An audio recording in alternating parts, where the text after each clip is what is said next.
Spring of 2017, I'd just gotten my permanent ranger position after bouncing between seasonal jobs since finishing my environmental science degree. Cedar Falls National Park sprawled across 300,000 acres of wilderness, and I was responsible for the northern sector, the most remote part where cell service died after the first ridge. Most days I dealt with lost hikers, illegal campfires, or the occasional bear that got too comfortable around the backcountry sites. That Wednesday in May started like any other. Coffee in my thermos, radio check with dispatch, and a maintenance run to check trail conditions after the spring melt. Around noon, dispatch crackled through about a hiker complaint near Wolverine Ravine, something about a smell bad enough to make them turn back from their planned route. Wolverine Ravine sat 8 miles from the nearest trailhead, down a series of switchbacks that dropped 2,000 feet through dense pine forest. The hiker who called it in was this retired chemistry teacher named Harold, the type who logged every mile in a notebook and knew the park better than some rangers. When Harold said something was wrong, you listened. I grabbed my pack, extra water, and started the hike in, figuring maybe an elk had died near the trail or someone had left food that attracted scavengers. The temperature hit 75 that day, warm enough that any dead animal would definitely make its presence known. By the time I reached the ravine entrance, sweat soaked through my uniform shirt and gnats swarmed around my face, but nothing prepared me for the wall of stench that hit when the wind shifted.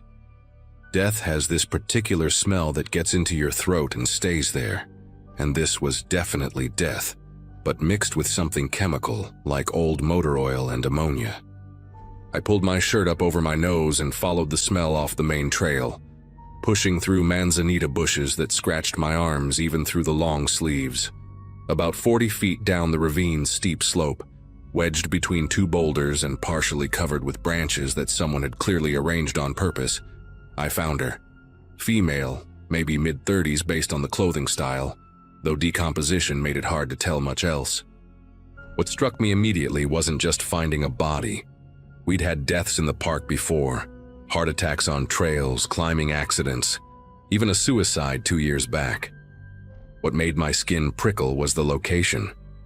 This spot was impossible to reach without serious rock climbing skills, the kind that required ropes and anchors, and she was wearing jeans and running shoes, not hiking gear. I radioed dispatch for backup and the coroner, gave them GPS coordinates, then started documenting everything with my phone camera while waiting. The branches covering her had been cut with something sharp, not broken naturally, and arranged in this deliberate crisscross pattern. Her wrists showed ligature marks even through the decay, and there was duct tape residue on what remained of her jacket. But the detail that really got me was her jewelry, a distinctive turquoise bracelet with silver feather charms that looked handmade, expensive, definitely not something you'd wear hiking. I spent the next hour searching the immediate area for any trail evidence, footprints, torn clothing, anything that might explain how she got here. The only access was this near vertical rock chute that even experienced climbers in our rescue team avoided.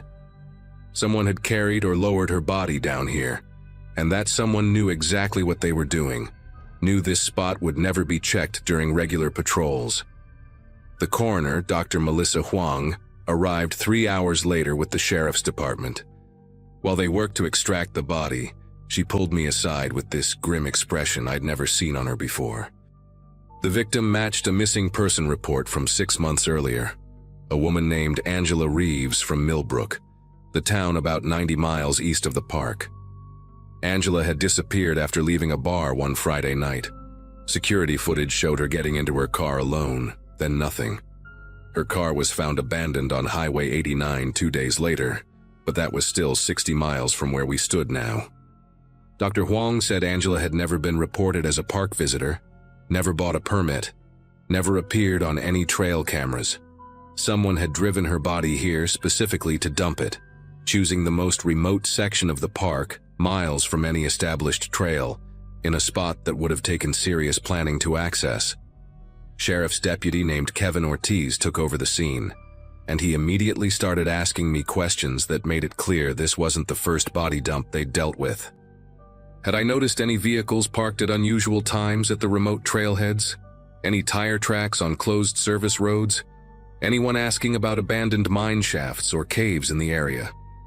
He mentioned 2 other bodies found in national forests within a 200-mile radius over the past 18 months, both women from different towns, both discovered in nearly inaccessible locations. When I asked if they thought it was a serial killer, Kevin shook his head and said it was worse than that. These were disposal sites for something bigger, criminal organizations using federal lands because local cops had no jurisdiction and federal agencies were stretched too thin. The wilderness was perfect for them, millions of acres where a body might never be found, where even if someone stumbled across remains, the evidence would be degraded beyond usefulness. I couldn't get Angela Reeves out of my head that night, kept thinking about her family searching for 6 months while she was rotting in my park. The next morning, I started my own investigation, pulling up satellite maps of the northern sector, marking every possible vehicle access point that wasn't on official park maps.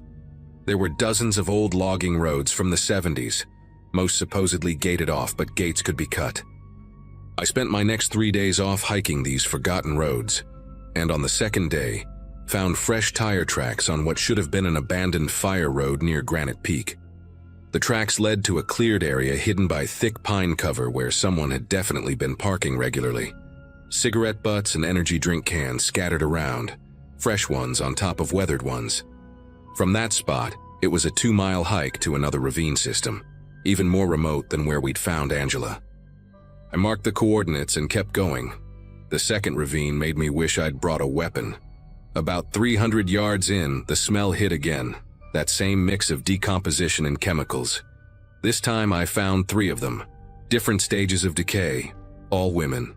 All showing signs of violence, all carefully positioned in natural depressions and covered with branches in that same crisscross pattern.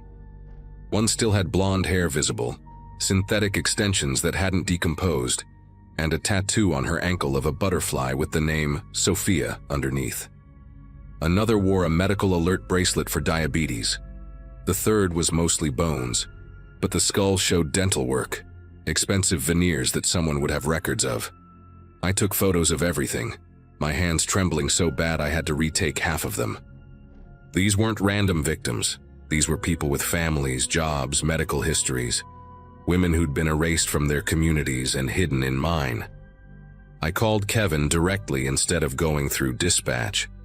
Figured the fewer people who knew about this, the better, until we understood what we were dealing with. He brought a full forensics team and 2 FBI agents who'd been investigating similar dumps in Nevada and Utah. Agent Diana Price, this woman with sharp gray eyes who looked like she hadn't slept in weeks, told me I'd found what they'd been searching for, the primary disposal site for a trafficking ring that operated along the Interstate 80 corridor. They moved women between cities for forced prostitution, and when someone became too much trouble, got too sick or tried to escape, they ended up here. The chemical smell I'd noticed was industrial lime, used to accelerate decomposition and destroy DNA evidence. They'd been using my park for at least 2 years based on the decay rates, maybe longer.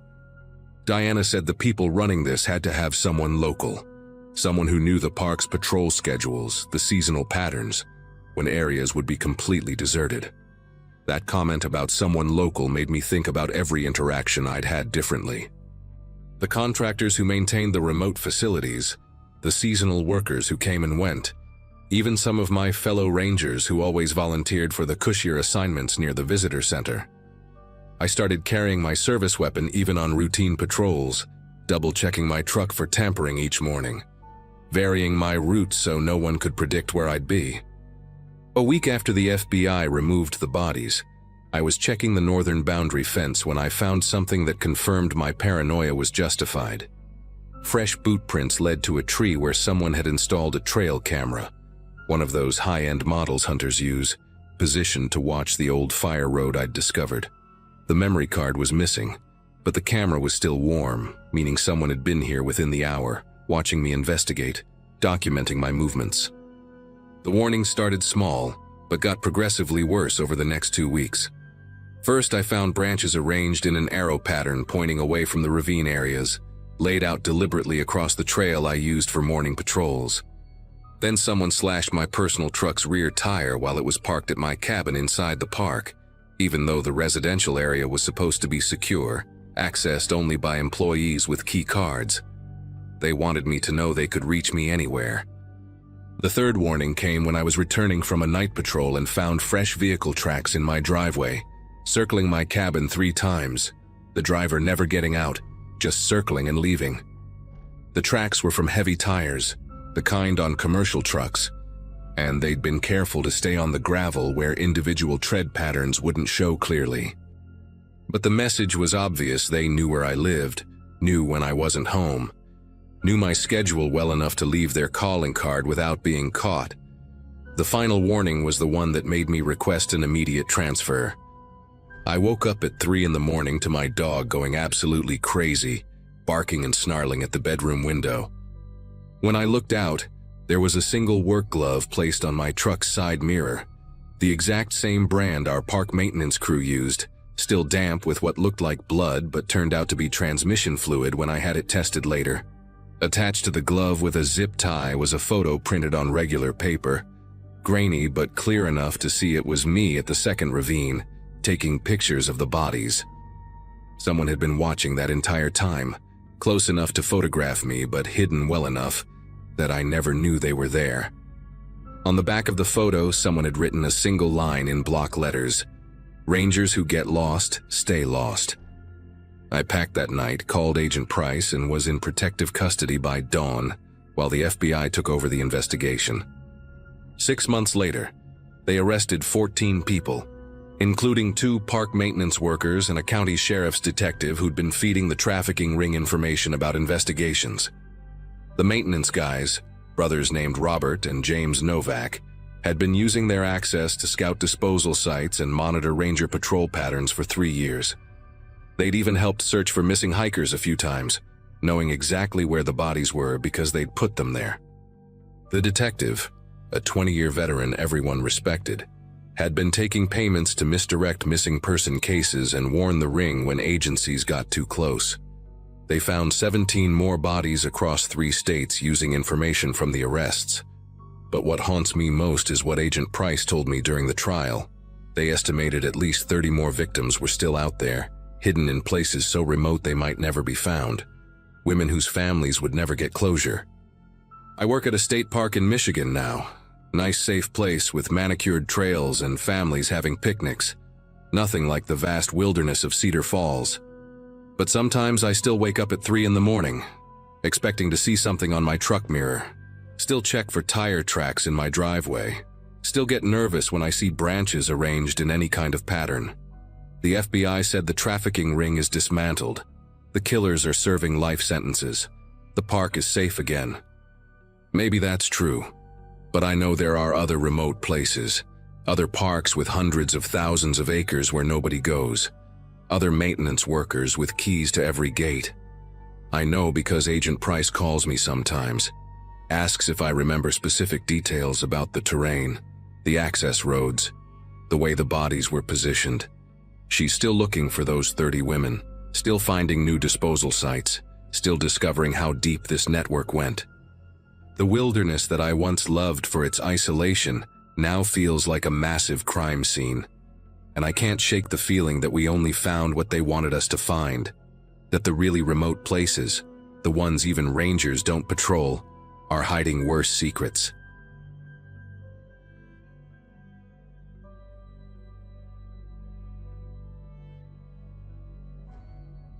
June in the mountains meant wildfire season, and somebody had to staff the remote observation posts.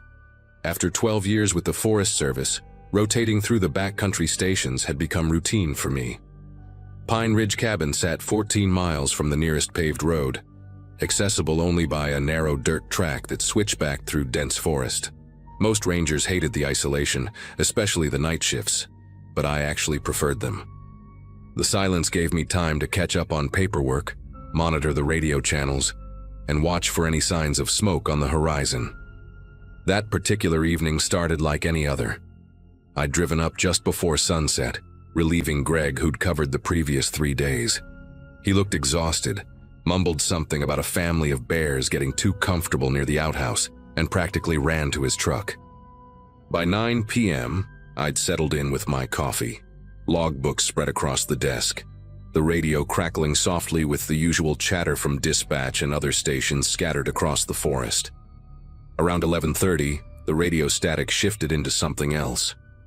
At first, I thought another ranger was trying to reach me through interference, maybe from behind one of the ridges where signals got choppy, but the transmission wasn't following protocol. No call sign, no station identifier, just fragments of sound bleeding through the white noise. I adjusted the squelch, turned the dial slowly, trying to clean up the signal. What came through made me set down my coffee mug. It sounded like someone crying, muffled and distant, mixed with broken syllables that didn't form complete words. Then, clear as day between the static bursts, I heard it. A whisper, barely audible but unmistakable. My name. Not my call sign or ranger designation, but my first name, Claire, drawn out slow, like someone was tasting each letter. I grabbed the handset immediately, following procedure even though every instinct told me something was wrong. Protocol demanded I check with dispatch first, verify if any search and rescue teams were operating nearby, maybe dealing with an injured hiker or lost camper. Dispatch came through crystal clear, which made their response even more unsettling. Nancy, the night dispatcher I'd known for years, sounded confused when I described the transmissions.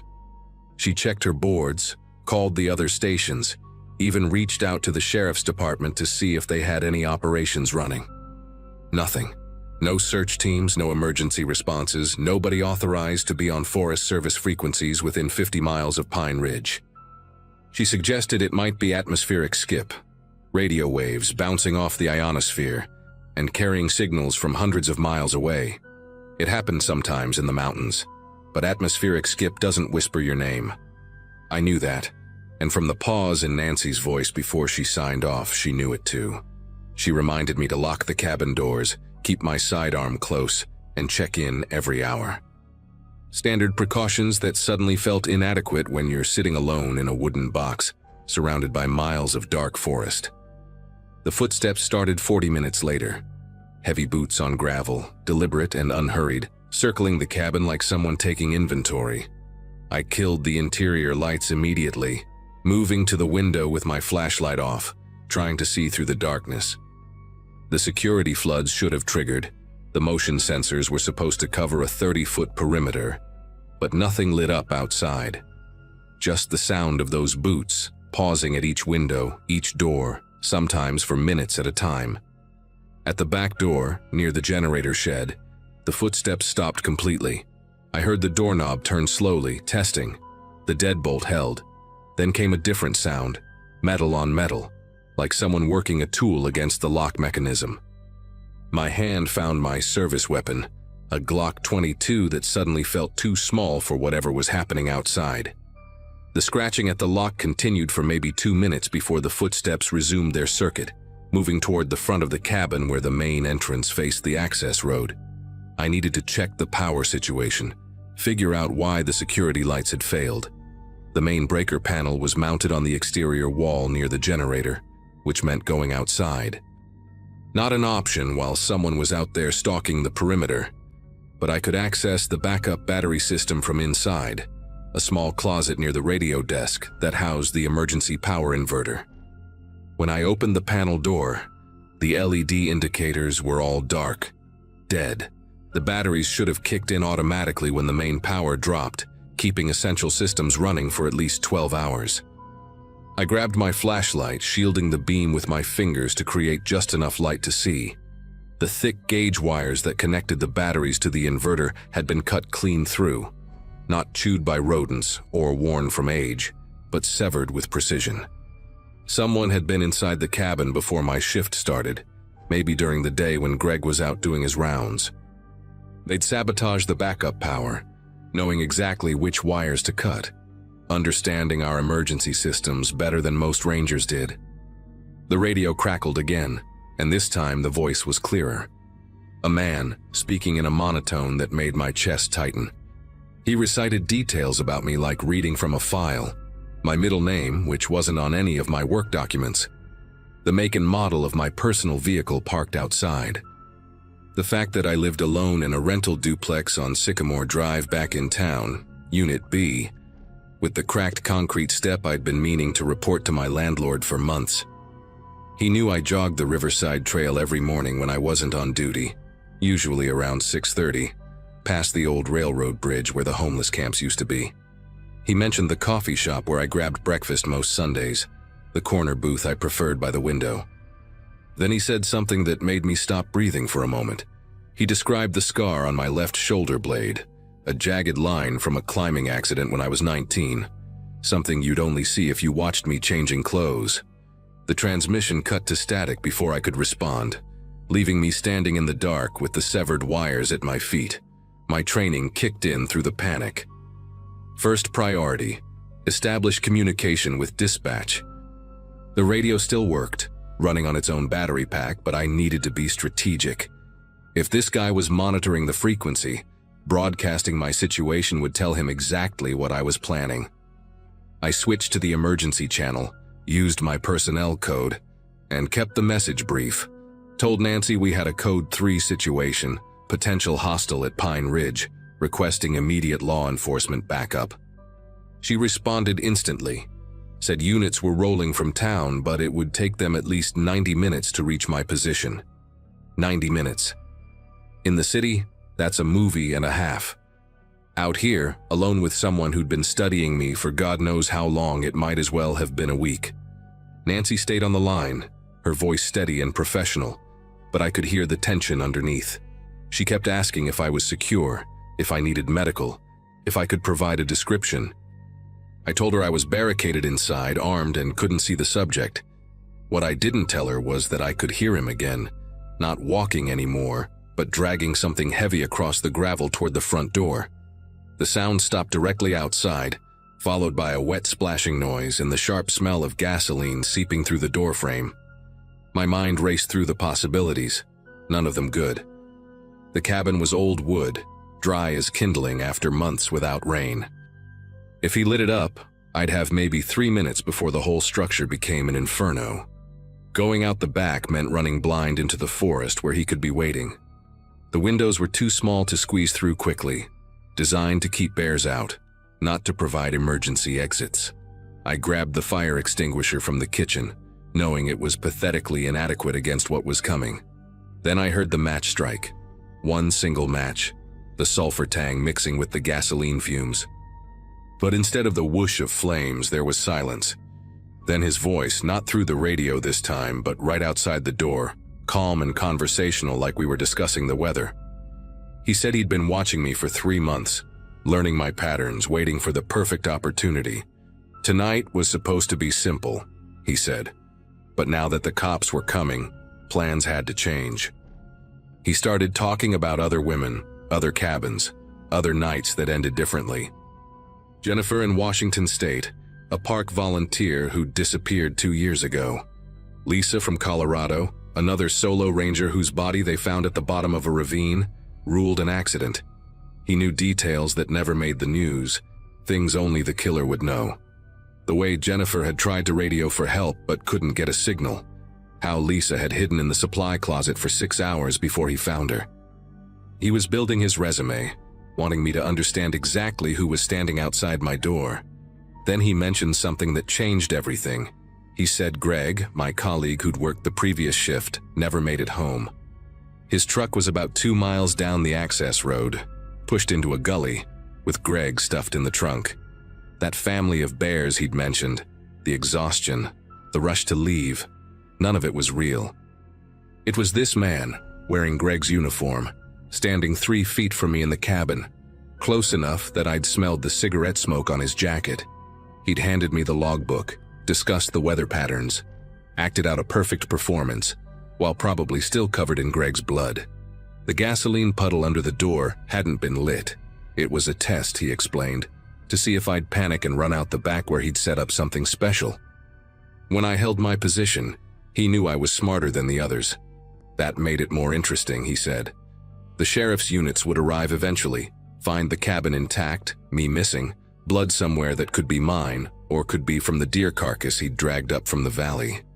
They'd search for weeks, maybe find some of my gear scattered in different directions, each piece telling a different story about which way I'd gone.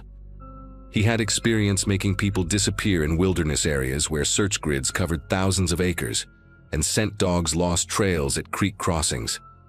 But first, he needed me to come outside voluntarily. The gasoline was just encouragement. What came next would be worse. I heard him walking away from the door, his footsteps heading toward where my truck was parked. The sound of glass breaking told me he was smashing my windows, and then came another splash of gasoline, this time followed immediately by the roar of flames. My truck burning meant no escape route, but it also meant something else. Fire in dry conditions would spread, create smoke visible for miles, bring every available resource running. He'd made a mistake, let his need for psychological torture override his planning. I radioed Nancy with my exact coordinates, told her about the vehicle fire, Greg's probable location, and the confession about the other victims. She was already patching through to state police, FBI, everyone who could move faster than the local sheriffs. Through the window, I watched my truck become a torch, flames reaching up toward the pine canopy. That's when I saw him clearly for the first time, silhouetted against the fire. Tall, maybe 6'2", built like someone who spent time in these mountains, wearing tactical gear that wasn't Forest Service issue. He had a rifle slung over his shoulder, looked like a Remington 700, the kind hunters used for elk. He was focused on the burning truck, seemed to be enjoying the destruction, and that gave me the opening I needed. I moved to the back door, the one he'd tested earlier, slipped the deadbolt as quietly as possible, and eased outside into the darkness behind the cabin. The forest floor was thick with pine needles that muffled my steps as I circled wide, keeping the cabin between us, moving toward the trail that led up to the old fire watchtower a quarter-mile above. If I could reach it, I'd have high ground, better radio signal, and a defensive position until help arrived.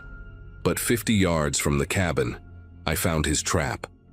Steel cable stretched between trees at ankle height, nearly invisible in the darkness. If I'd run out the back door in panic like he'd expected, I would have hit it at full speed. Further along, I could make out other cables, probably creating a funnel towards something worse.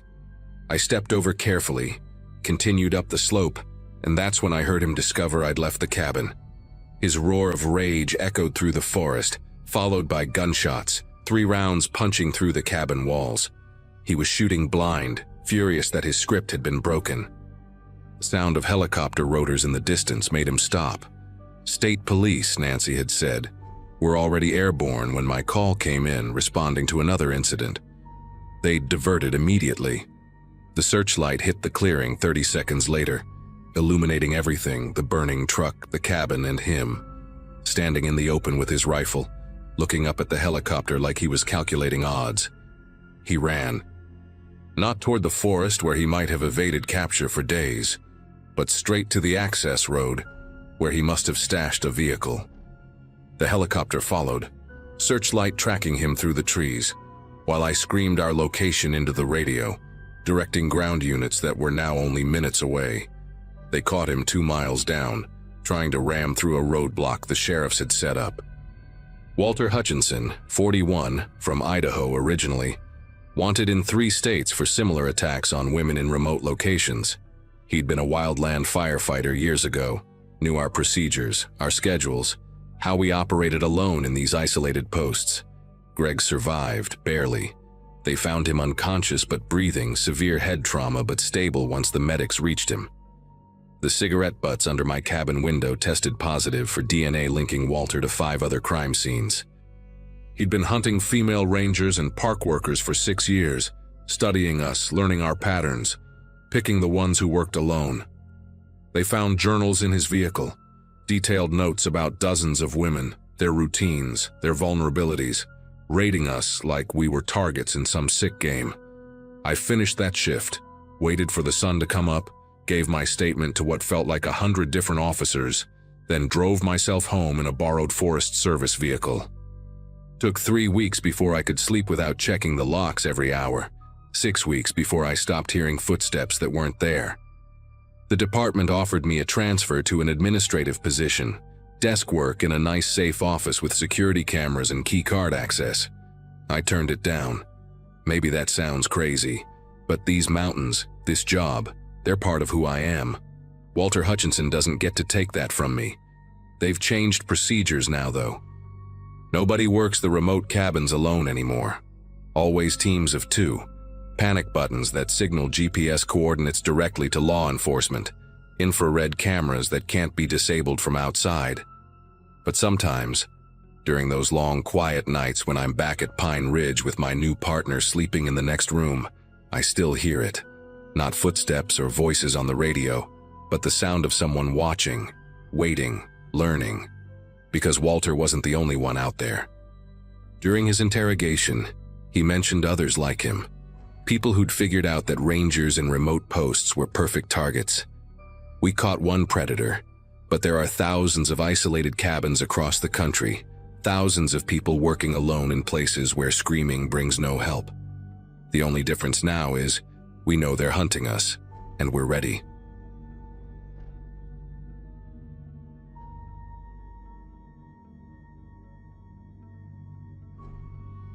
"5 years into being a park ranger, and I thought I'd seen everything the backcountry could throw at me.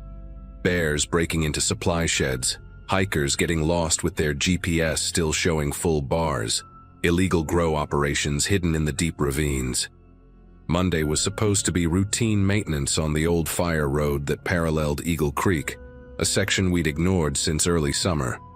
My supervisor wanted it cleared before hunting season brought the service trucks through.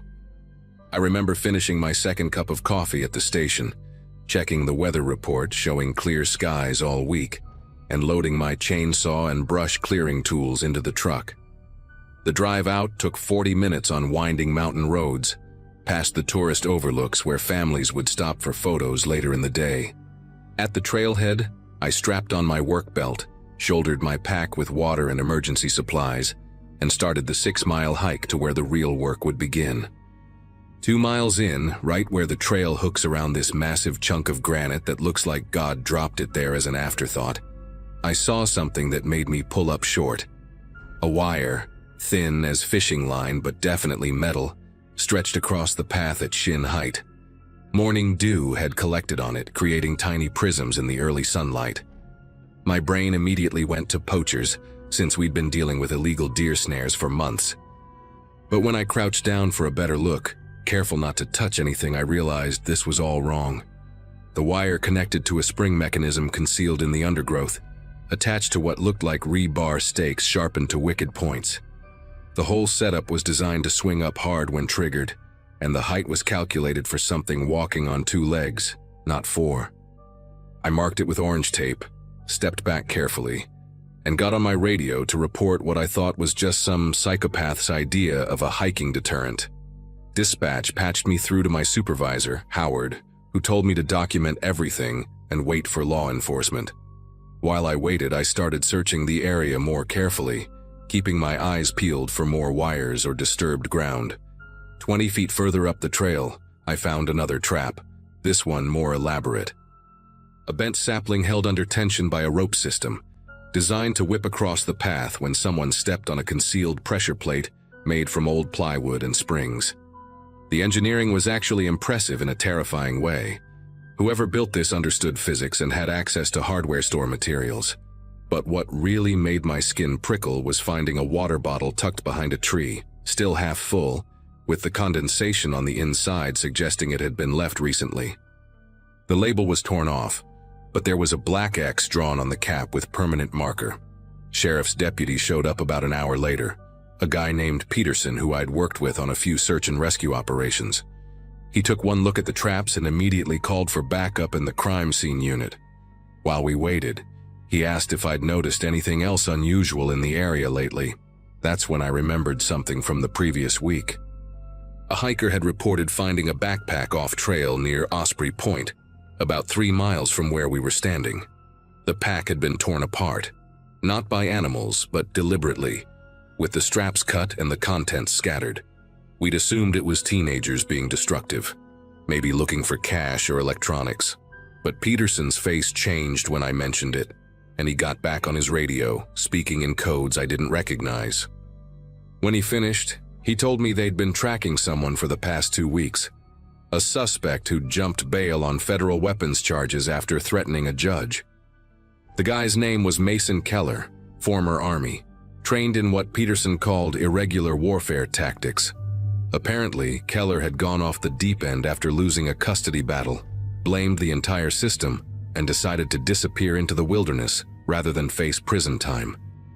What Peterson didn't tell me, but what I found out later from another deputy, was that Keller had stolen camping equipment, weapons, and enough MREs to last months from an Army surplus store, injuring the owner in the process. The FBI had been tracking him through 3 states, always a step behind.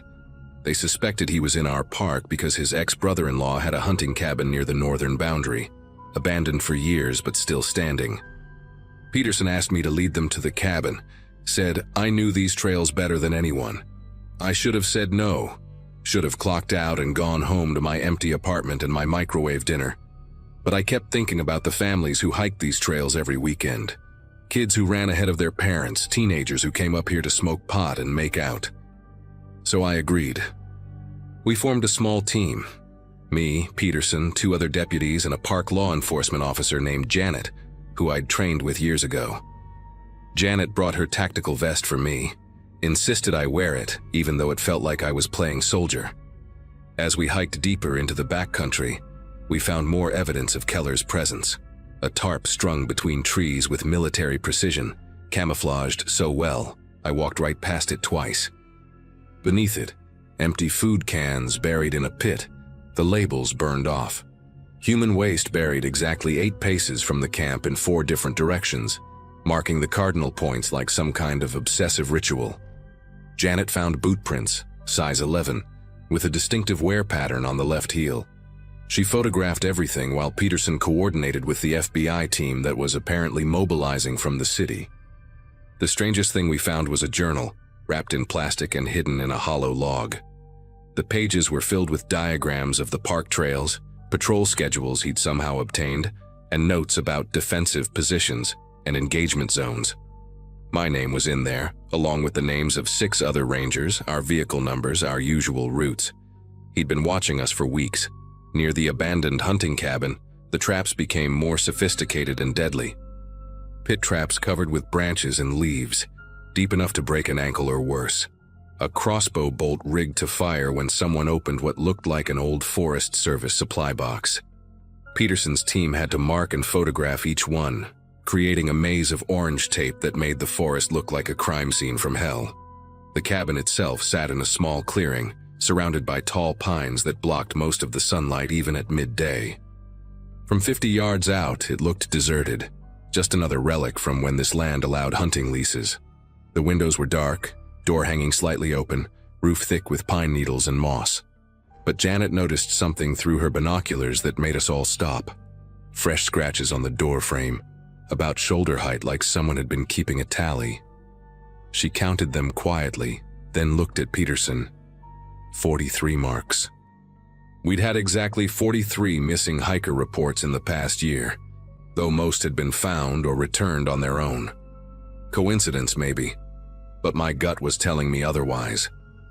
Peterson called in our position and told us to hold while they brought in a tactical unit. We set up a perimeter, each of us watching a different approach to the cabin. That's when I saw him for the first time, just a glimpse through the trees, maybe 70 yards north of our position. Tall, lean, wearing old woodland camo that blended perfectly with the forest shadows. He was watching us through what looked like hunting binoculars, completely still, like he'd been there the whole time. I whispered to Peterson, pointed to where I'd seen him, but by the time he looked, Keller had vanished. No sound, no movement in the underbrush, nothing. Peterson got on the radio immediately, warning the incoming units that the suspect was mobile and aware of our presence. The FBI helicopter that had been on standby started making passes overhead, using thermal imaging to try to locate him. But Keller knew these woods, had been living in them for weeks, maybe months. He'd prepared for this, and we were walking into his territory on his terms. The tactical unit arrived within 40 minutes, 8 guys in full gear who looked like they'd stepped out of a military recruitment poster. Their leader, a sergeant named Vasquez, took one look at our map of the trapped areas and shook his head. He said clearing the cabin would be like walking through a minefield, except the mines could be anywhere, triggered by anything. They brought in a bomb disposal robot first, one of those tracked units with a camera and mechanical arm. Watching it roll toward the cabin on the monitor they'd set up was surreal, like a video game where the stakes were real bodies and real blood. The robot made it about halfway before triggering something. A log, probably 40 pounds, swung down from the trees on a cable, smashing into the robot hard enough to flip it over. The thing sparked once and died, its camera feed going black. Vasquez cursed in Spanish and ordered everyone back another 20 yards. That's when we heard the whistle. Not a bird, not wind through the trees, but a human whistle, clear and deliberate. The tune was familiar. Took me a second to place it. The army marching cadence, the one about Jody stealing your girl while you're deployed. It was coming from multiple directions, like Keller was moving impossibly fast, or there was more than one person out there. Peterson and Vasquez exchanged a look that told me they were thinking the same thing I was. This guy wanted us to know he was watching, wanted us scared and off balance. The whistling stopped as suddenly as it started, replaced by something worse. A voice amplified through what sounded like a cheap megaphone coming from somewhere behind the cabin. Keller was talking, his voice calm and measured, like he was giving a lecture. He said he'd been expecting us, had been preparing for weeks. Said the cabin was a distraction, that the real show was about to begin. Then he mentioned something that made everyone freeze. He knew about the school group, the 30 middle schoolers on a nature education trip, camping at the group site near Bear Lake, only 2 miles from our position. Vasquez immediately split his team, sending 4 guys sprinting toward Bear Lake while radioing for every available unit to converge on the school campsite. I knew that trail better than anyone. Told Vasquez I could get them there faster using a deer path that cut 40 minutes off the main route. He nodded, assigned 2 of his men to come with me while the rest continued to secure the cabin area. We ran hard, branches tearing at our clothes, jumping fallen logs, sliding down steep sections where the trail was more suggestion than path. About halfway there, we found the first sign that Keller had been this way too. A wallet deliberately placed on a rock in the middle of the trail. The driver's license showed a woman named Carol, 43, from Oregon.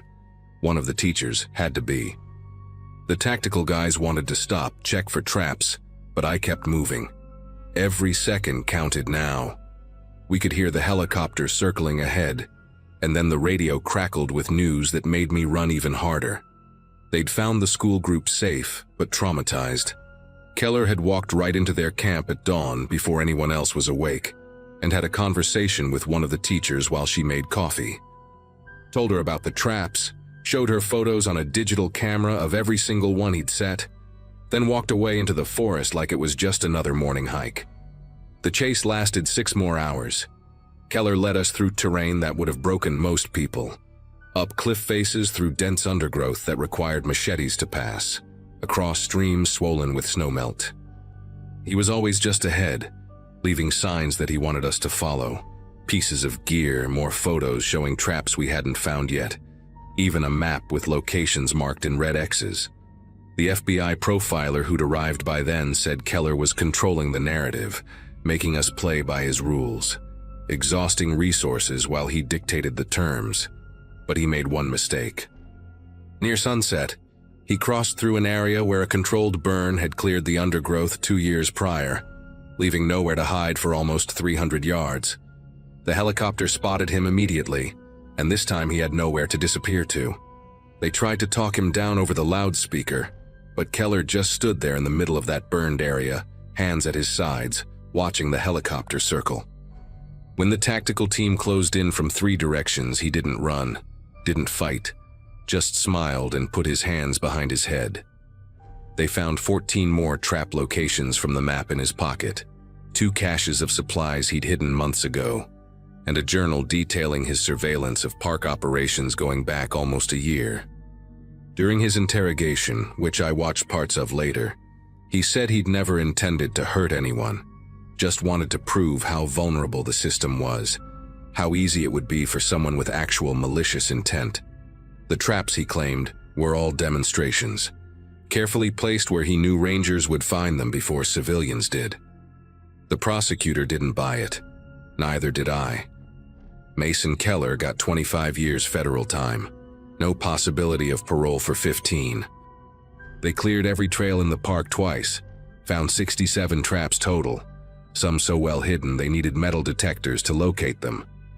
The park stayed closed for 3 weeks while they made sure it was safe. When we reopened, attendance was down 70%. Families didn't trust that we'd found everything, and maybe they were right. Sometimes when I'm out checking trails, especially on that old fire road where I found the first wire, I still look twice at every shadow, test the ground before I take a step, and wonder what else might be out there, waiting.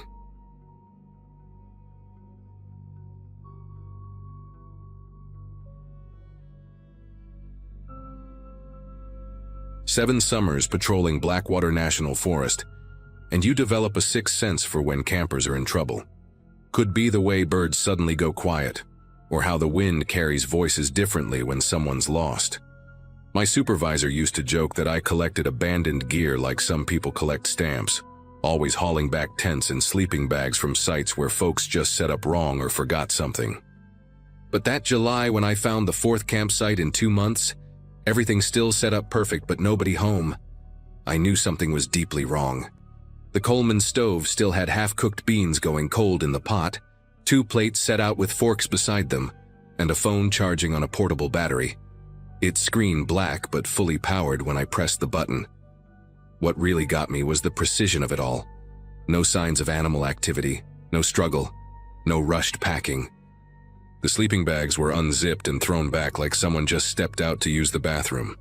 I'd been finding sites like this for years without connecting them, writing them off as unprepared city folks who probably got spooked by something and left their expensive gear behind. But standing there that morning with fog creeping between the Douglas firs and the smell of abandoned breakfast hanging in the damp air, I started mentally cataloging every similar scene I'd documented. The Jacobson couple from Montana in my 2nd year, that college group from California, the solo backpacker with the red beard whose journal I still had in my office, waiting for someone to claim it. That afternoon, I broke protocol and went through the phone at the abandoned site. Most rangers would have bagged it as evidence and sent it up the chain, but after 7 years of bureaucratic dead ends, I needed answers. The owner was a woman named Cheryl Watts, 30-something based on her photos, lots of pictures with what looked like her husband, both wearing matching hiking boots they'd obviously bought special for this trip. Her last call was to 911 at 6:47 that morning. I played it right there in the forest, my skin prickling as her voice echoed through the empty campsite. She was breathing hard, trying to whisper, saying someone was following them, had been following them since dawn, walking parallel through the trees about 50 yards out, never getting closer, never falling behind. The dispatcher kept asking for landmarks, trail markers, anything to pinpoint their location, but Cheryl just kept saying they were on the shortcut between Meadow Loop and Crystal Creek, the one all the locals know about but never made it onto official maps. Then her husband's voice in the background, tight with fear, saying the person was moving closer, that they could see them clearly now, just standing there between 2 big pines, watching. The call cut off after that. No screaming, no sounds of violence, just dead air. I knew that shortcut well, had walked it dozens of times when I needed to move between sections quickly. Unofficial trail, worn down by decades of local use, winding through a stretch of forest so dense that cell service was nearly impossible except for one small clearing about halfway through. I spent the rest of that day in the station's records room, pulling every missing persons report from the past 15 years. My supervisor, Alan, thought I was wasting time, but the pattern was there once you looked for it. Every single disappearance had happened within a 3-mile radius of that unofficial trail. Different months, different years, but always the same area. The really sick part was how spread out they were, sometimes 2 or 3 years between incidents, just long enough that nobody connected them. Different jurisdictions, different search teams, different reports filed away in different boxes. But I had them all spread across the conference table now, and the map I was marking with red pins looked like a constellation of violence, all centered on that hidden path through the woods. By evening, I'd found something that made my chest tight with dread. 3 of the recovered phones had partial recordings or text messages describing the same thing Cheryl had reported. A person following them, staying parallel, moving through the trees with unnatural quiet. One hiker, a kid from Arizona State who vanished in 2011, had managed to send a video to his girlfriend. Grainy, shaking footage of trees and undergrowth, and then, for just 2 seconds, a figure in dark clothing, standing perfectly still about 40 yards away. The face was too distant to make out clearly, but the posture, the way they stood with their weight balanced, ready to move, looked practiced. Like someone who had done this many times before, who knew exactly how far away to stay to keep their prey nervous, but not quite panicked enough to run. I drove out to the shortcut trail as the sun was setting, not sure what I expected to find. The entrance was barely visible from the main path, just a gap between 2 massive cedars that looked like nothing unless you knew where to look. I'd walked maybe a quarter mile in when I found the first one. A hunting blind, old but well-maintained, built into the hollow of a dying oak about 15 feet up. From that position, you could see anyone coming up the trail for about 200 yards, but they'd never see you. The construction was expert, using the tree's natural shape to hide the platform, with branches woven into the supports, so it looked like part of the canopy. Inside, I found water bottles with recent expiration dates, energy bar wrappers, and a pair of binoculars that looked military grade. There were more blinds further down the trail, spaced about 300 yards apart, each one positioned to cover blind spots from the previous one. Someone had created a perfect surveillance network along the entire unofficial path. But the worst discovery came at the 4th blind, where I found a notebook wrapped in plastic. Pages and pages of observations, written in cramped, neat handwriting. Times, dates, descriptions of hikers, details about their gear, their pace, whether they were experienced or amateur. Some entries had check marks next to them. When I cross-referenced the dates with my missing persons files back at the station, every check mark matched a disappearance. The last entry was from 3 days ago, describing Cheryl and her husband in perfect detail, down to the color of their backpack straps. My radio crackled to life, Alan asking for my position. I told him to send everyone he could to the shortcut trail, that I'd found evidence of a serial predator. While waiting for backup, I kept reading through the notebook, trying to understand the pattern. The writer never hunted locals, only outsiders who stumbled onto the unofficial trail by word of mouth or accident. They watched for days sometimes, learning routines, waiting for the perfect moment when the hikers would be in that cellular dead zone. The level of patience was staggering. Some entries tracked the same group for a week before they either left the area or got marked with that checkmark. The handwriting occasionally mentioned the collection point, always in reference to a location deeper in the forest, past where the unofficial trail ended. Sheriff's Department arrived within an hour, along with state police and 2 FBI agents who happened to be working another case nearby. We set up a command post at the trail entrance, and by midnight, we had K9 units working through the forest. The dogs picked up a scent trail from the last blind that led deeper into the wilderness, into an area that technically wasn't even part of the park anymore. Private land that had been sold off decades ago to various buyers. Parcels that changed hands so often the county had trouble tracking current ownership. Around 3 in the morning, the dogs led us to an old fire road that hadn't been on any of our maps. Fresh tire tracks in the dirt, deep grooves from a heavy vehicle. The road wound up the mountain for about 2 miles before we found the cabin. It looked abandoned from the outside, just another old hunting lodge left to rot. But the door had a new deadbolt, and the windows, while dirty, were intact and reinforced. We waited for the warrant while keeping the place surrounded. When we finally entered at dawn, the smell hit us first. Chlorine and something else. Something organic and wrong. The main room was set up like some kind of processing station. Industrial plastic sheeting on the floors, commercial-grade freezers along one wall, and a collection of hunting and butchering tools arranged with obsessive precision. But no bodies. The FBI agents found trace evidence, hair and blood that would later match several missing hikers, but whoever lived here had been careful. The back room had surveillance equipment, monitors showing feeds from hidden cameras all along the unofficial trail, some angles I hadn't even found yet. A whole wall covered with photographs of hikers, hundreds of them, some crossed out with red marker. We never found Cheryl and her husband, or any of the others marked with check marks. The cabin's owner was listed as a shell company that led nowhere, registered to a P.O. box that had been closed years ago. Forensics pulled one partial print from the notebook, but it didn't match anyone in the system. For 3 weeks, we had teams combing every inch of that forest, checking every cave, every ravine. State police put up roadblocks, but whoever had been hunting in those woods was gone. They'd probably left the moment I'd called for backup, monitoring our radio channels just like they'd monitored everything else. The unofficial trail is closed now, blocked off with federal warning signs, but locals still report seeing someone out there sometimes walking parallel to the official trails, staying just inside the tree line. Park Service added more rangers, installed cameras, but that whole section of forest still feels wrong, like something terrible soaked into the soil itself. I transferred to a different park the next year, couldn't handle walking those trails anymore, knowing he was probably out there somewhere, maybe watching from some blind we never found, waiting for everyone to forget so he could start hunting again.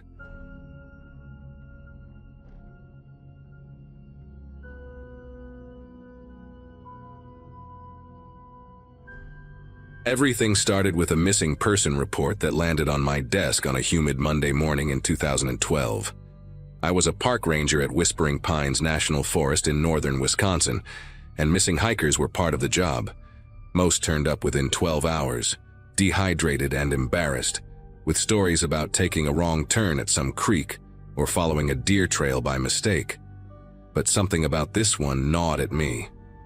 The missing hiker, a guy named Paul Simmons, had logged his route with the station, carried a GPS beacon, and had 15 years of backcountry experience.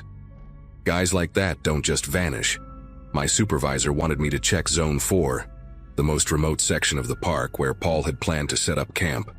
I grabbed my gear, kissed my wife Amy goodbye, and headed out before dawn, expecting to find him nursing a broken ankle somewhere off trail. Zone 4 sits about 8 miles from the main ranger station, connected by a service road that floods out every spring and stays muddy well into summer. Only rangers and maintenance crews know about it, which keeps the tourist traffic to zero. I parked my truck near the abandoned fire watchtower and started hiking toward the backcountry sites. The morning air hung thick and still, without even a breeze to move the pine branches overhead. About half a mile in, I spotted fresh drag marks cutting through the underbrush. They started near a fallen log and disappeared into a thick cluster of mountain laurel. The marks were maybe 3 days old, carved deep into the soft earth, with a strange pattern that suggested someone had been pulling something heavy while trying to stay hidden from the trail. I pushed through the laurel branches, following the disturbed ground for about 30 yards, when that familiar sick, sweet smell of decomposition hit me like a physical wall. The shallow grave was barely 2 feet deep, hastily covered with loose dirt and pine needles that had already started to scatter. Paul's body lay face down, his limbs arranged in an unnatural position that made my chest tighten. But what really got me was what was missing. No backpack, no boots, no jacket. Even his thick camping pants were gone.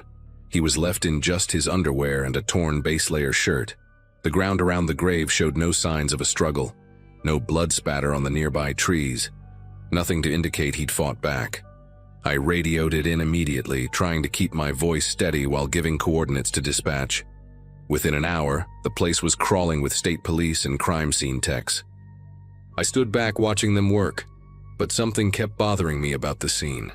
The drag marks didn't lead from any established trail or campsite. They came from deeper in the forest, from an area where nobody should have been camping. While the investigators processed the scene, I couldn't stop thinking about how Paul had been positioned. His arms were crossed over his chest, almost respectfully. like someone had taken time to arrange him after death. Detective Riley, a veteran cop with 20 years under his belt, pulled me aside and asked about other missing hiker cases. I told him we averaged maybe 2 or 3 a year, usually resolved within days. But his question got me thinking. That night, I went home and pulled up our incident database on my laptop while Amy slept beside me. I started cross-referencing missing persons reports with body recovery locations, going back through our digital records from 2008 when they'd switched from paper files. What I found made me get up and pour myself a drink. Over the past 4 years, we'd recovered 7 bodies in the backcountry zones. All hikers, all found in shallow graves, all missing their gear. Every single one had been discovered by a ranger during routine sweeps, never by civilians. The locations weren't random either. They were all near unofficial trails that only park staff used for maintenance access. The next morning, I drove to the records building in town and convinced old Martha, the clerk who'd been there since the 80s, to let me into the basement archives. The paper files went back to 1997, yellowed and smelling of mildew, but meticulously organized. I spent 6 hours down there, photographing pages with my phone, building a timeline that made me increasingly uneasy. The pattern went back further than I'd thought. 15 years of bodies, all found the same way. What scared me most was the precision. The killer knew our patrol schedules, knew which routes we checked and when. He was timing the bodies to be discovered within a specific window, fresh enough that evidence remained, but decomposed enough that immediate pursuit was impossible. I found a map in one of the old files where a previous ranger had marked body recovery sites with red X's. When I overlaid it with our current patrol routes, my mouth went dry. The bodies formed a perfect circle around the ranger station, each one positioned at maximum distance from the others, like someone was marking territory. On Wednesday morning, 3 days after finding Paul, I got a call at 4 a.m. Another body, this time in Zone 7 on the opposite side of the park. Same setup, shallow grave, missing gear, body arranged with care. The victim was a woman named Ruth Chen, reported missing 5 days prior.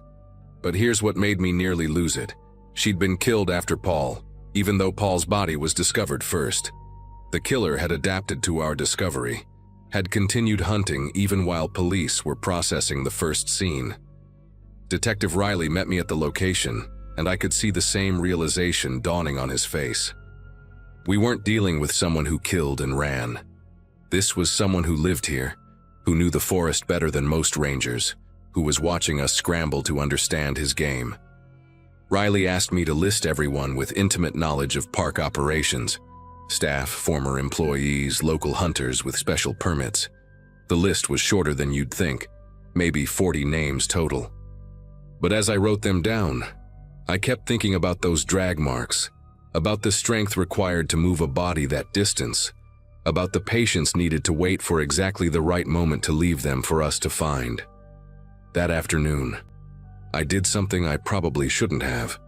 I went back to Zone 4 alone to Paul's recovery site after the crime scene tape had been removed. I wanted to understand the drag pattern better, to figure out where the killer had come from. I followed the marks backward, deeper into the forest, using my GPS to mark waypoints. After about 300 yards, the marks disappeared at a creek bed. But across the water, I found something that made my skin prickle. A hunting blind, ancient and overgrown, probably from before the area became protected land. Inside were old candy wrappers, fresh ones, the kind sold at the gas station 20 miles away. Someone had been using this spot recently, watching the trails, waiting. Photographed everything and got out of there fast, but I couldn't shake the feeling that I was being watched. On the drive back, I kept checking my mirrors, paranoid that someone was following me. Amy noticed something was wrong when I got home. I was jumpy, double-checking the locks, closing all the curtains. I couldn't tell her everything. How do you explain that someone might be targeting rangers, using us as unwitting participants in their sick game? The investigation shifted into high gear after the second body. FBI agents arrived from Milwaukee, setting up a mobile command center in the visitors' parking lot. They interviewed every park employee, past and present, ran background checks, analyzed trail camera footage from the past 6 months, but nothing concrete emerged. The killer was too careful, too familiar with our blind spots. Then Detective Riley made a connection that chilled me to the bone.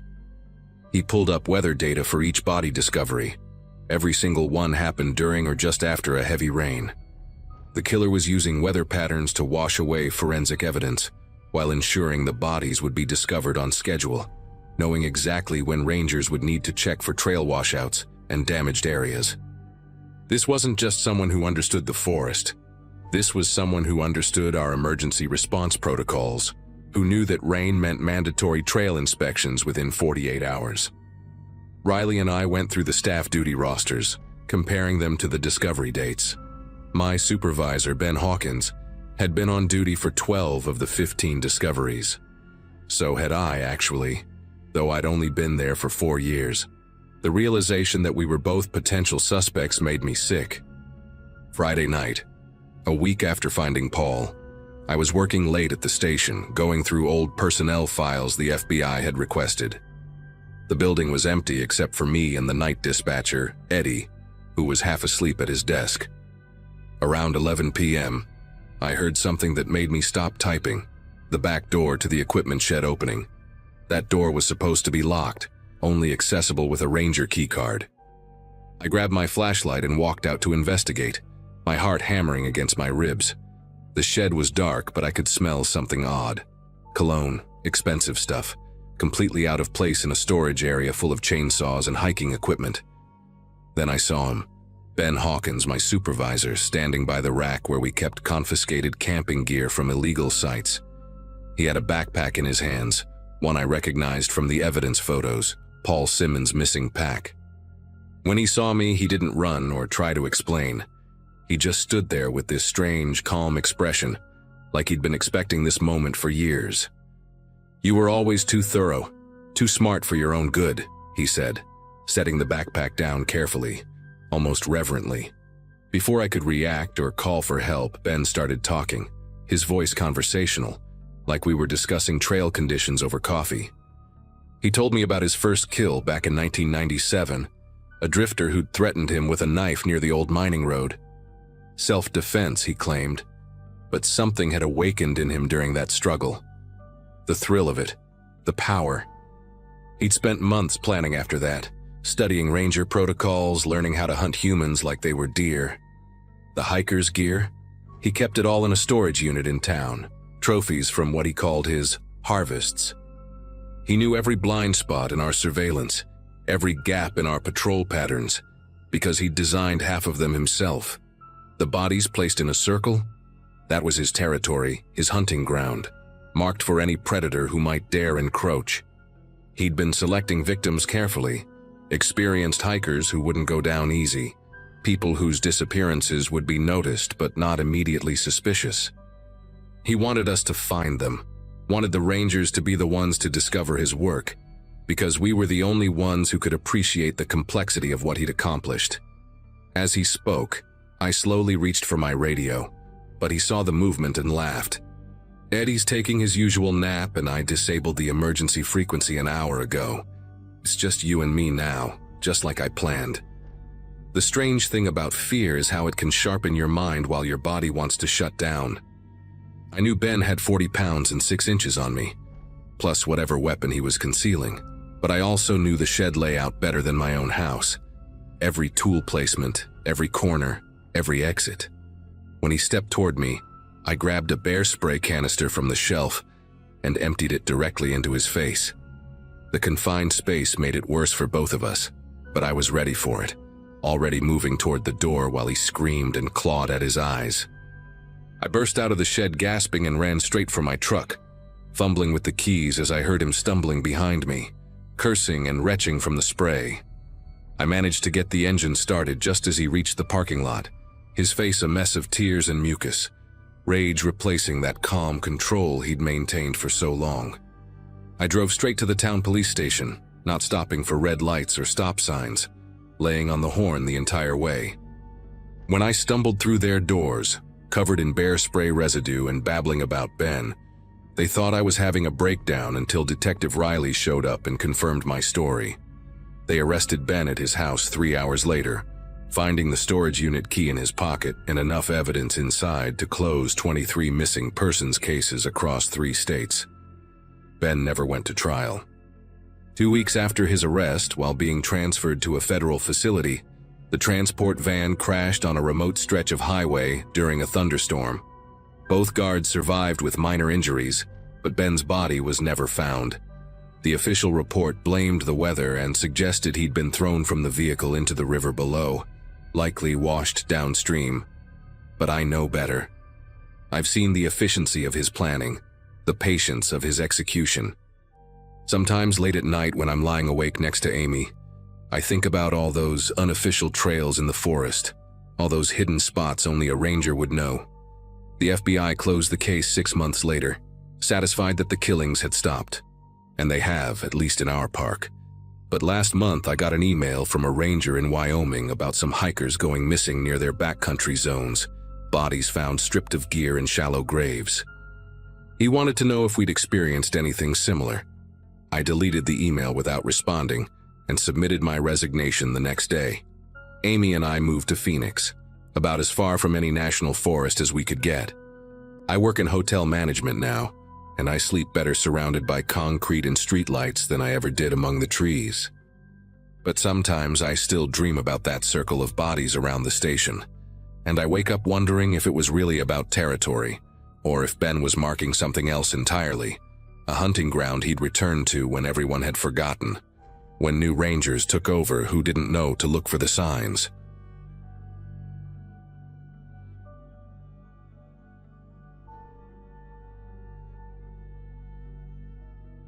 Everyone assumes park rangers spend their days rescuing lost hikers and chasing bears away from campsites.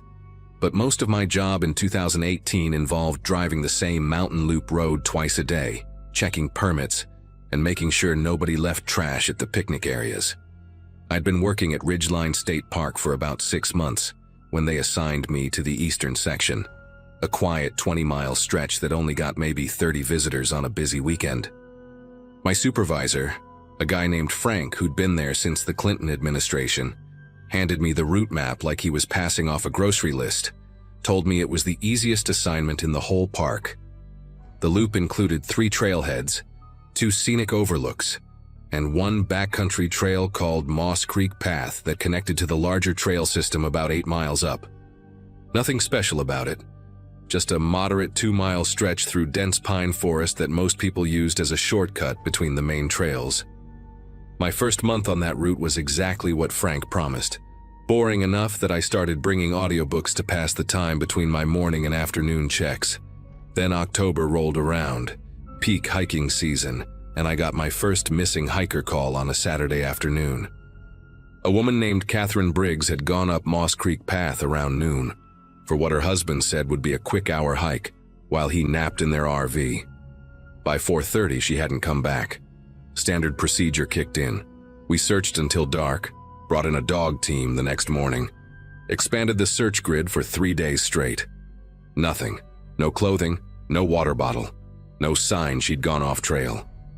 The dogs tracked her scent about 3/4 of a mile up the path, then lost it completely right in the middle of the trail. Not gradually like she'd waded through a stream or gotten picked up by someone in a vehicle, but instantly, like she just vanished between one step and the next. 2 weeks later, it happened again. A college kid named Brandon Torres went up the same trail with his geology class, told his professor he needed to pee, walked ahead around a bend in the trail. His classmates were maybe 2 minutes behind him. When they caught up to where he should have been, Brandon was gone. They found his boot prints in a muddy section exactly where Catherine's scent trail had ended. The prints just stopped mid-stride, right foot forward, left foot never hitting the ground. The search and rescue team brought in helicopters this time, thermal imaging, the whole setup. The lead SAR guy, Tom Garrett, had 20 years of experience finding people in these mountains.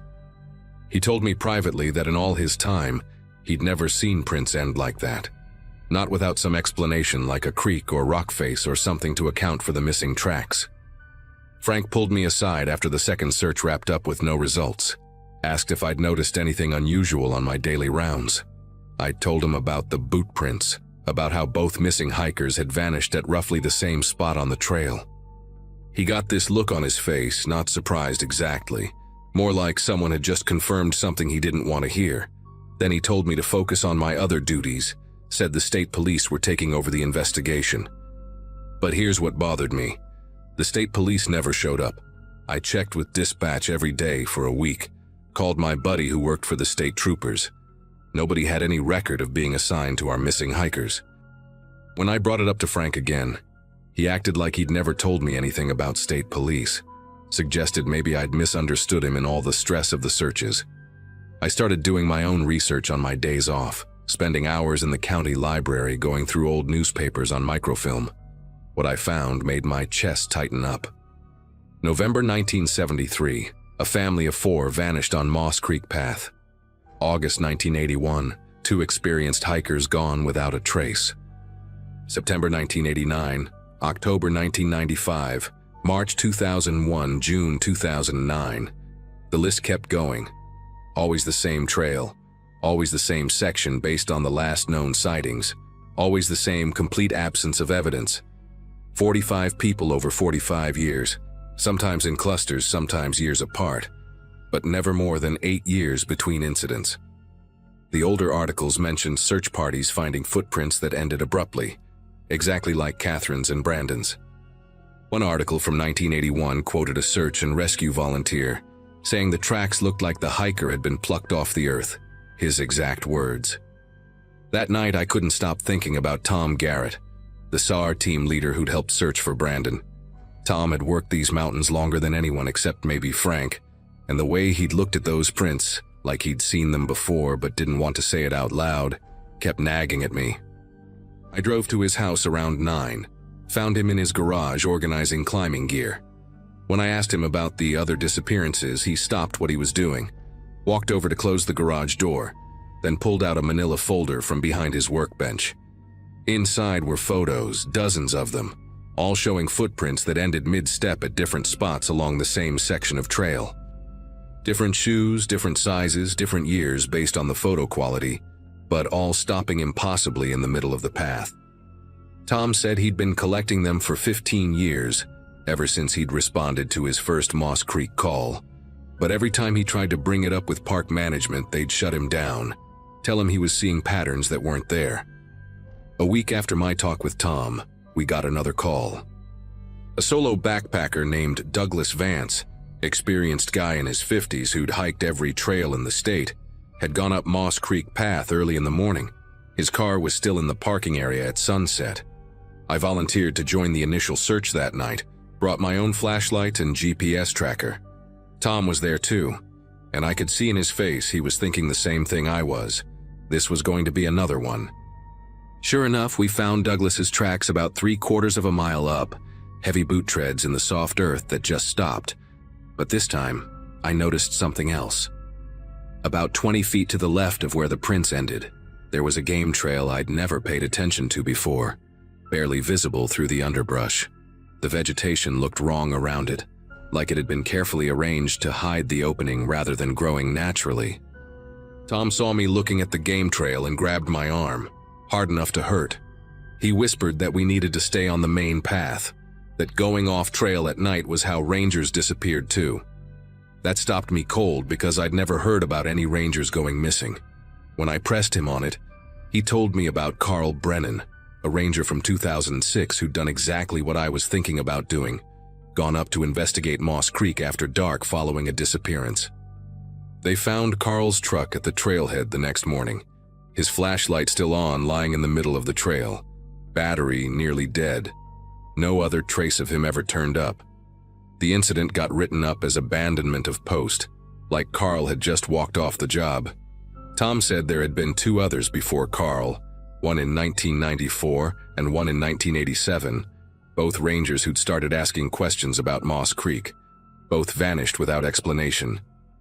Against Tom's warnings and my own better judgment, I started doing night patrols on my own time, not official rounds, just me in regular clothes with a headlamp, walking Moss Creek Path after my shift ended. The first 3 nights were quiet, just me and the usual forest sounds, owls and small animals moving through the underbrush. On the fourth night, a Wednesday in early November, everything changed. I was about half a mile up the trail when I heard footsteps matching mine, step for step, about 30 yards to my left in the trees. When I stopped, they stopped. When I started walking again, they started, keeping perfect pace.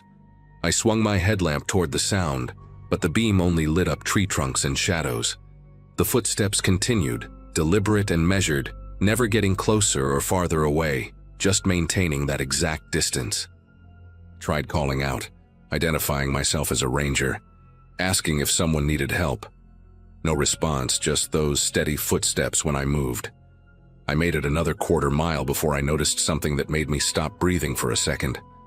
There were other footsteps now, at least 2 more sets, one on my right side and one behind me, all maintaining that same careful distance, all stopping and starting in perfect synchronization with my movements.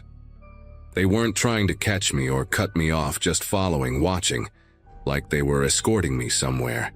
The trail ahead led to the spot where all those footprints had ended, maybe 300 yards away. Every instinct told me to run back to my truck, but I kept going, some stubborn part of me needing to know what was at that spot. As I got closer, I started hearing something else between the footsteps, a low humming sound, not quite human but not mechanical either, coming from multiple directions.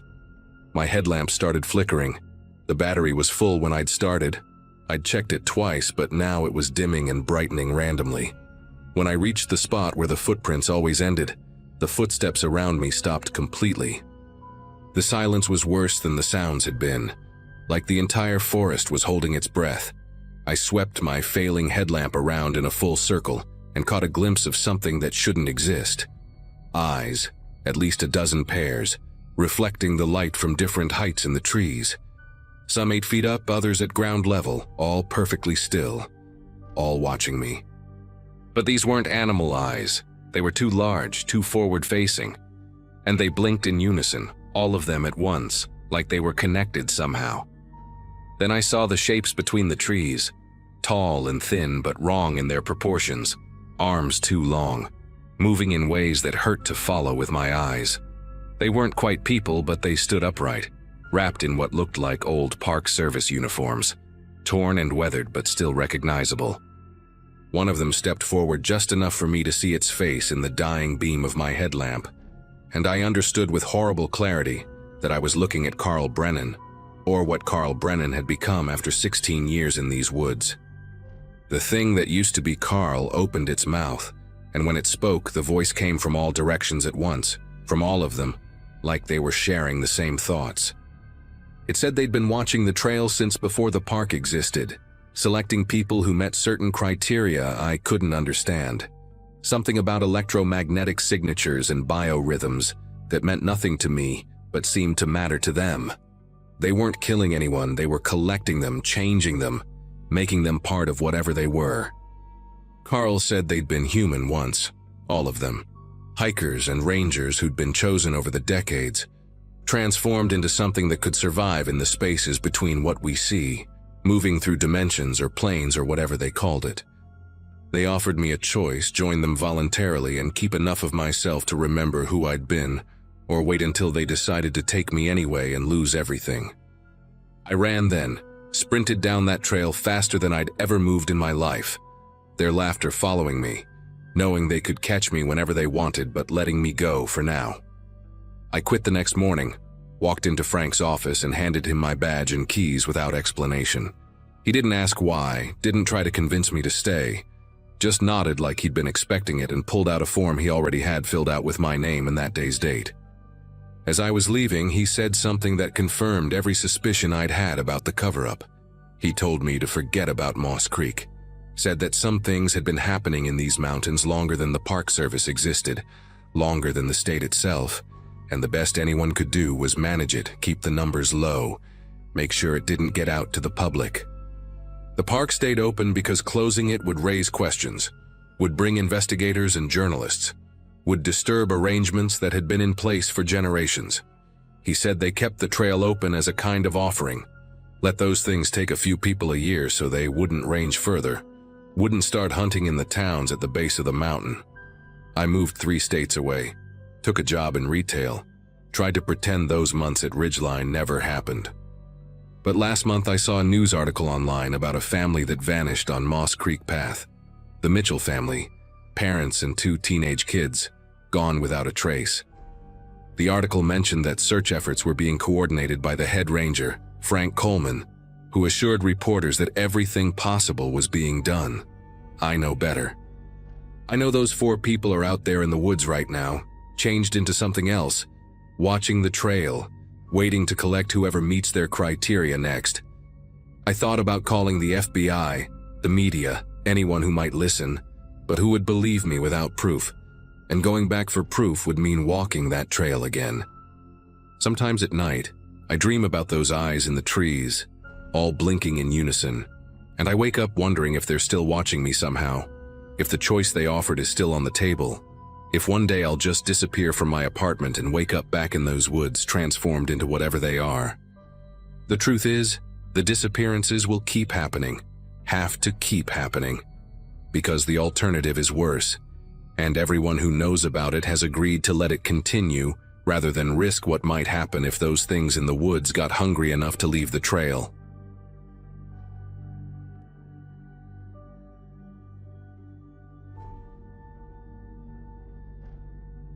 That morning slipped in with a kind of quiet that usually makes my shift pretty routine. I worked in a small mountain park on the eastern side of the state. Nothing too dramatic most days, just checking trailheads, clearing fallen branches, and answering the occasional call from hikers who underestimated their stamina. The fog rolled in early, thick enough that the ridgelines looked like they'd been erased with a wide brush. I remember sipping coffee that tasted like metal from the thermos and listening to the radio chatter taper off as visibility dropped. Even with the weather, I felt steady, ready for the kind of day where I'd mostly be tucked in the ranger station doing paperwork. I didn't realize yet that everything was about to hinge on those first radio calls, the ones that sounded just shaky enough to feel real. The voice came through with a scratchy burst, cutting into the weather updates I'd been monitoring. A man, maybe mid-30s by the sound of him, said he was hurt and lost somewhere near a ridgeline we called Pine Spire.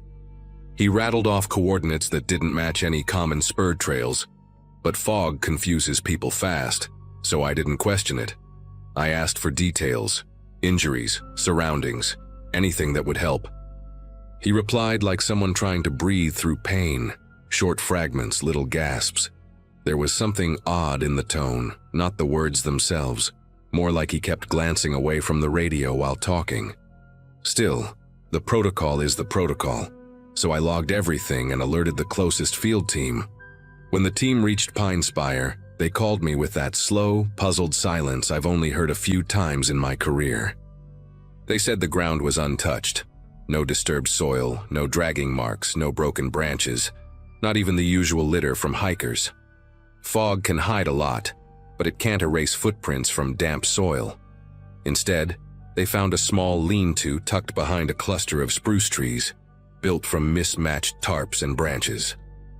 Nearby were cans of beans with labels peeled off, a fire pit filled with half-burned clothing, and a pile of worn boots in different sizes, none arranged like someone had just removed them. The team waited for a second set of coordinates, but before they even called in, the radio buzzed again. The same voice gave a new location, almost 5 miles east this time, delivered fast, like he was sprinting while talking. I asked how he moved that far while supposedly injured, and he dodged the question completely, jumping straight into asking for help. His tone didn't waver though. If anything, it got steadier, like he'd rehearsed every line. I passed the coordinates to another unit already patrolling that side of the park. They checked, same result. No injured man, no recent tracks, only another makeshift shelter and a bundle of food wrappers from our own supply stores, the kind we stocked in ranger trucks. I remember staring at the radio, feeling this rising pressure in my chest. Not panic, just the sense that someone was playing a game I hadn't realized I was part of yet. Search teams kept bouncing between points the caller gave, each location scattered across rough terrain, far enough apart that no injured person could realistically travel between them in that amount of time. But every site had its own sign of someone living out there. A tarp stretched between boulders, a rusted coffee can filled with fish bones, even a stack of newspapers that had been clipped into strips, like someone was weaving makeshift rope. It didn't feel abandoned either. Everything looked used recently, arranged by someone who knew how to vanish quickly. Between calls, I tried raising the man to get him to stay put, but he avoided every direct question about landmarks. Instead, he'd mumble about slipping on rocks or trying to follow a creek, always vague enough to keep us guessing. Fog makes radios behave strangely, but this felt too clean, too deliberate, like someone switching channels the exact moment we were close to piecing things together. Around midday, one of the senior rangers, a guy named Leon, stopped by the main station after checking a trailhead. He walked in with his radio held out like it was contaminated. He said he'd picked up a faint signal, same voice, same shaky delivery, but the frequency was slightly off from what we normally used, just enough to hint at someone using equipment to mirror our channel. Leon wasn't the paranoid type, but the look he shot me carried a warning I didn't miss. He told me he'd heard stories in other parks about people using scanners to impersonate officials or distressed hikers, usually to draw resources away from populated areas. He said it low, almost reluctantly, like he didn't want the idea to take root. But it did. It made too much sense. Fog swallowed most of the roads, turning familiar paths into featureless gray lanes. From the station windows, even the nearest trail marker looked like a smudge. With every new call, I felt the pattern solidifying. The caller never repeated a location, never described the shelters we kept finding, and never reacted when we said teams were only minutes away. It dawned on me that he wasn't trying to be found at all. He was trying to keep us away. That thought lingered, sour and heavy. If he needed the Rangers dispersed, he had to be heading somewhere we'd normally be guarding closely. Only one spot fit, the main campground down in the valley where families were packed tight and oblivious to the fog creeping between the trees. I radioed Leon and asked him to swing by the campground just to check if anything seemed out of place. He agreed, but the signal crackled as he pulled away, the fog turning his voice into fragments. While he drove, another call came through from the fake hiker, this time claiming he could hear bears nearby and begging for someone to reach him fast. He even rattled the radio against something hard, trying to mimic panic. I didn't answer immediately. Instead, I waited, listening to the static behind his voice. There was a faint whirring sound I hadn't caught before, like a cheap fan or a battery pack humming near the microphone. The kind of noise handheld scanners make when they're not grounded properly. It felt like the last puzzle piece clicking into place. Leon checked in a few minutes later, sounding strained. He said the campground seemed quiet at first, kids playing near the fire pits, a couple arguing while setting up a tent, normal weekend stuff. But then he noticed that one of the supply sheds behind the ranger kiosk had its padlock pried open, the metal bent like someone had worked on it for a while. Inside, the shelves were ransacked. First aid kits, propane canisters, non-perishable food, all gone. Even the emergency radio batteries had been stripped out of their cases. Leon said there were muddy impressions on the ground nearby, not footprints exactly. More like someone had dragged burlap sacks or heavy fabric across the dirt to avoid leaving clear tracks. Hearing that made my scalp tighten. Whoever had been calling us wasn't wandering aimlessly. They were gearing up, gathering what they needed while we chased ghosts in the fog. I told Leon to hold position and keep eyes on the main loops while I notified the rest of the team. Before I could finish the message, the fake caller broke in again, louder this time, practically shouting coordinates. But he slipped. He said, "Nobody's around, it's safe," and then cut himself off like he realized he'd said too much. Safe for who? I muted my mic, steadying myself, and replayed his words in my head. If he thought no rangers were nearby, then maybe he was close to the campground, expecting us to be miles away searching for him. That meant he was watching, waiting for an opening, maybe preparing to raid the full storage area or worse. Try something with the campers who didn't know any of this was happening. The fog probably emboldened him. Sound doesn't travel right in it. and visibility can shrink to 10 yards in seconds. I ran out to the truck and cut through the service road, moving slow so I wouldn't go off the edge. The air outside tasted like cold stone, and branches hung low under the moisture. When I got closer to the campground, I parked and continued on foot, keeping to the tree line. I saw Leon near the kiosk, trying to look casual while watching the picnic tables. Families were still out, completely unaware. Then I caught movement behind the shed, a hunched figure slipping between the trees, wrapped in layers of mismatched clothing, carrying something bulky against their chest. Not a camper, not lost. The person kept glancing toward the valley, maybe listening for engines, maybe checking if the fog was thinning. As I stepped closer, my radio crackled again with that same fake distress call, coming from the direction of the figure. He was broadcasting live while scouting the campground, hoping we'd still be chasing his decoys. Instead of rushing him, I signaled Leon and circled wide to cut off any escape route. The figure ducked behind a stump, then bolted toward the maintenance road when he realized we'd zeroed in on him. He dropped a few items along the way, a stripped radio battery, a jar of peanut butter from our supply shed, even a torn map marked with several circles that matched the fake coordinates he'd given all day. Leon intercepted him first, tackling him hard enough to send the stolen gear scattering over the gravel. When we pulled the mask from his face, he looked younger than I expected, maybe late 20s, with eyes darting so fast they didn't land on anything. He kept mumbling about needing supplies, about people filling the woods, about how he thought we'd stay busy long enough for him to grab everything he needed. The sheriff's office took him shortly after, and once the fog finally thinned, the whole campground learned how close they'd come to being part of a different story entirely. I still think about that day whenever the fog settles thick and the radio hisses unpredictably, how a simple voice on the line nearly turned into something much worse.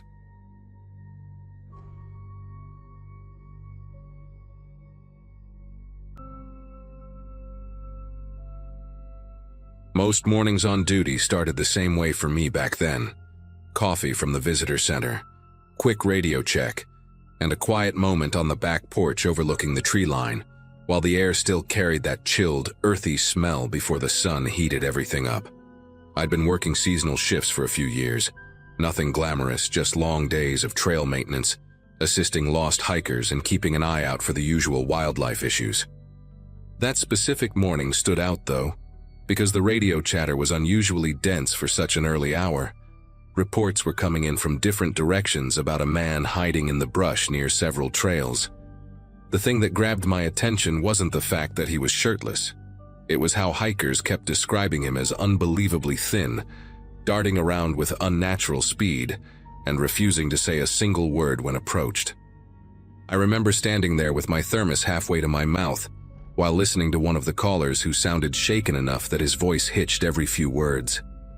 He talked about seeing a man crouched behind a fallen log like he was waiting for something, his ribs showing even from a distance.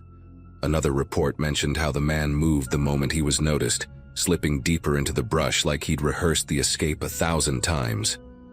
My supervisor asked me to check the north sector first, and I headed out with that low tension in my chest. Nothing dramatic, just the kind of buzzing awareness you get when you're walking into something you can't quite define yet, but you know isn't normal. By early afternoon, the situation escalated when a backpacker came stumbling onto the service road, injured, breathing hard like he'd sprinted half a mile.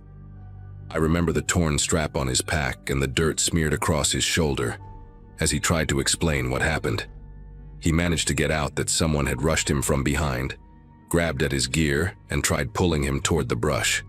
He never saw a full face, only tangled hair, gaunt arms, and a sudden strength that didn't match the man's skeletal appearance. Once he broke free, he ran without looking back. The moment he mentioned the attacker's unusual speed, something clicked. This wasn't some lost hiker having a breakdown. Whoever it was had been watching people long enough to learn when to strike. I followed the direction the backpacker had come from and found signs that didn't sit right. Branches bent at odd angles, impressions in the dirt that looked more like someone using their hands than their feet to anchor themselves, and long drag marks leading off trail. A few minutes deeper in, I spotted the torn fabric from the backpacker's strap snagged on a thorny bush, proof that the attacker hadn't just bumped into him but intentionally tried to pull him off the main path. I radioed it in and kept pushing forward, slower this time, noticing how the forest seemed untouched by regular foot traffic. The deeper I went, the quieter everything became, almost as if the usual sounds had thinned out with the light filtering through the canopy. It felt like stepping into a part of the forest that didn't want to be disturbed. Maybe an hour into tracking those strange signs, I reached a boundary most hikers never even knew existed. A rusted chain strung between two warped posts marking the start of a restricted zone used decades ago for emergency training. The place hadn't been maintained in years, so the forest had reclaimed it almost completely. Thick vines wrapped around old metal fixtures, and the soil felt softer, like no one had stepped there in ages. Still, something about the pattern of disturbances on the ground told me someone had been using this forgotten patch of land regularly. A few snapped twigs formed a faint path that curved deeper, and I followed it cautiously, pushing aside the underbrush piece by piece until the smell of damp wood and something faintly sour hung in the air. Eventually, I reached a small clearing where an old survivalist-style shelter sat partially hidden under branches someone had deliberately layered over the roof. The structure wasn't large, maybe big enough for one person to sleep and sit inside, but it looked lived in. The doorway was draped with a tarp so aged that the edges had frayed into thin strands. I remember pausing for a long moment before lifting it, half expecting someone to lunge out. Instead, the space inside was empty, but cluttered in a way that told a long story. Food wrappers stacked neatly in a corner, a makeshift stove built from an old metal canister, and maps spread across a crate. One map in particular caught my eye, my own patrol route circled in red, updated with markings that only someone who'd watched for weeks could have pieced together. Next to the maps lay something that unsettled me more than the idea of being watched. A weathered journal with a cracked spine, pages swollen from moisture. I flipped through it with slow hands, reading entries about long shifts, arguments with supervisors, and a growing resentment toward outsiders intruding on the land. The handwriting grew messier the further I went, sentences turning disjointed, references to hearing voices in the trees or sensing patterns in the rustling leaves. One entry mentioned a resignation after a collapse that happened during a storm. That date matched a personnel file I vaguely remembered hearing about years before, someone who used to work seasonally around here and never fully recovered from a breakdown. I realized then that the journal wasn't some scattered relic. It belonged to the person described in those emergency orientations, the one who'd walked away and simply never returned. While processing all of this, I spotted a pile of torn clothing hidden beneath a slab of bark. Some pieces looked sun-bleached, others dirty and stiff with mud. Among them were fragments of gear that matched descriptions from missing persons cases that had circulated quietly among staff for years. Those cases had always felt disconnected. A hiker who vanished without a trace, a camper who never made it back to their site. But the locations had all hovered around this general sector. Standing there, the weight of it sank in. Whoever had lived in this shelter didn't just know the forest better than anyone. They had shaped their entire existence around avoiding human contact while watching everything that moved. This wasn't a ghost story or some legend passed around campfires. It was a person who had let isolation reshape them into something unpredictable. I stepped away from the shelter to radio in the findings, but before I even reached for the device, a branch snapped from somewhere to my right. Sharp, intentional, too close to be wildlife. I didn't see anyone, but the feeling of being observed tightened around me like a net. The silence had a weight to it now, as if the trees were holding their breath. I spoke calmly into the radio, giving my location and requesting backup, choosing my words carefully so I wouldn't spark panic. While I waited, I kept scanning the tree line, watching for the slightest twitch of movement. At one point, I spotted a smudge of dirt on a rock that hadn't been there minutes earlier. It was enough to tell me he knew exactly where I was and had probably been watching since the moment I crossed into the restricted zone. 2 other rangers eventually arrived, and we secured the area as best we could before sweeping outward with measured steps. It didn't take long to find more signs that someone had been circling us. Fresh impressions in the soil, scraps of leaves that looked recently disturbed, and an odd pattern of stones arranged behind a fallen log. Whoever this former employee had become, he wasn't surviving by luck. He moved with purpose, using every inch of the terrain like it was an extension of his own body. We followed the trail as far as we safely could, but the track slipped into a slope that ended in dense growth we couldn't push through without risking injury. Eventually, our supervisor called off the pursuit, deciding we'd already pushed our luck far enough without visual confirmation of the suspect. Over the next few weeks, patrols were doubled, trail cameras were installed, and certain areas were temporarily closed. Footage from one camera showed something that still unsettles me: a figure passing through the edge of the frame, moving so quickly that only one clear detail registered: a shock of dark, tangled hair swaying behind him. No shirt, no gear, no hesitation. He kept his head angled downward, his posture low, almost animal-like.